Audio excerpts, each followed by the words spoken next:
ഹരി ഓം. Part 2 കഴിഞ്ഞ ഇതിൽ part 1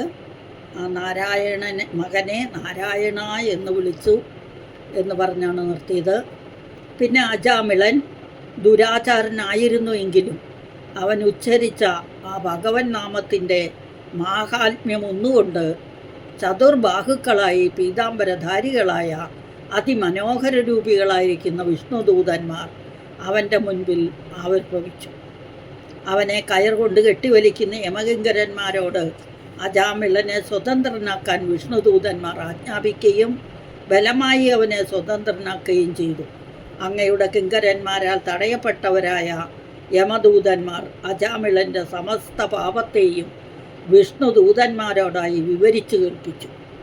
അല്ലയോ പണ്ഡിതന്മാരെ, നിങ്ങളാൽ വിവരിക്കപ്പെട്ട പാപങ്ങൾക്ക് പരിഹാരമായി ഹരിനാമോച്ചാരണമാകുന്ന പ്രായശ്ചിത്തം അവൻ ചെയ്തു കഴിഞ്ഞു.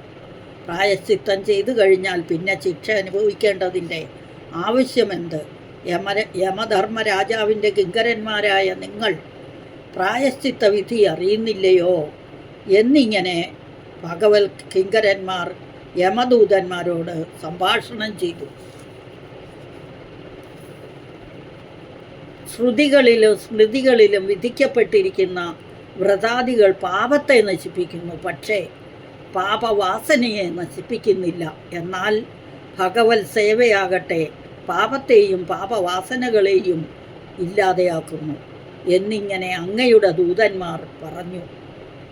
ഭയാകുലനായ ഇവൻ മരണസമയത്ത് പരവശനായിട്ടോ മറ്റു പ്രകാരമോ എങ്ങനെയെങ്കിലും ചെയ്ത ഹരിനാമോച്ചാരണം ഒന്നുകൊണ്ട് മാത്രം 1000 കോടി ജന്മങ്ങളിൽ അവൻ ചെയ്ത പാപത്തിൻ്റെ പ്രായശ്ചിത്തമായി കഴിഞ്ഞിരിക്കുന്നു എന്നിങ്ങനെ അല്ലയോ പ്രഭോ അങ്ങയുടെ കിങ്കരന്മാർ പറഞ്ഞു.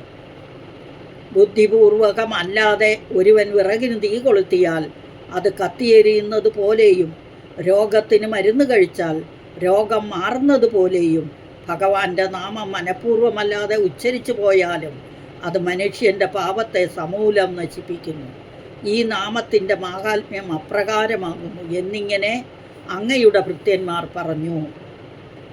ഇപ്രകാരം വിഷ്ണുപാർഷദന്മാരാൽ പറയപ്പെട്ടപ്പോൾ യമഭടന്മാർ അന്തർധാനം ചെയ്തു. അപ്പോൾ തന്നെ വിഷ്ണുദൂതന്മാരും മറഞ്ഞു. അജാമിളനാകട്ടെ ഗംഗാതീരത്തുള്ള ക്ഷേത്രത്തിൽ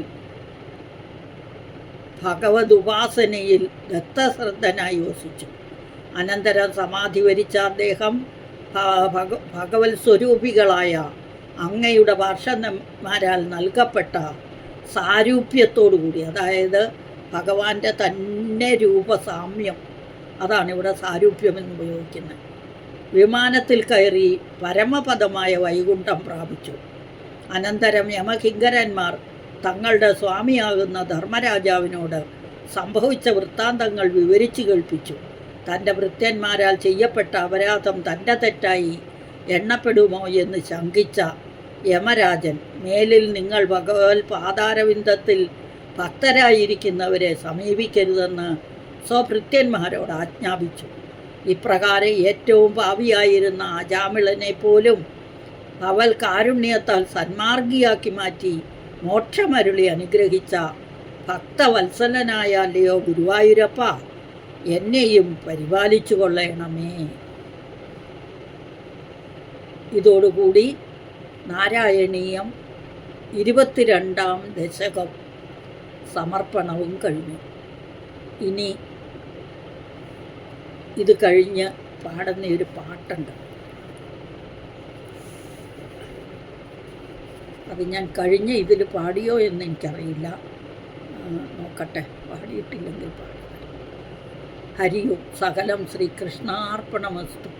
കായേന വാചാ മനസേന്ദ്രിയർവാ ബുദ്ധ്യാത്മനാ വാ പ്രകൃതേ സ്വഭാവാത് കരോമി യദ്യ സകലം പരസ്മൈ നാരായണായേതി സമർപ്പയാമി. ശ്രീനാരായണായേതി സമർപ്പയാമി. ഹരി ഓം.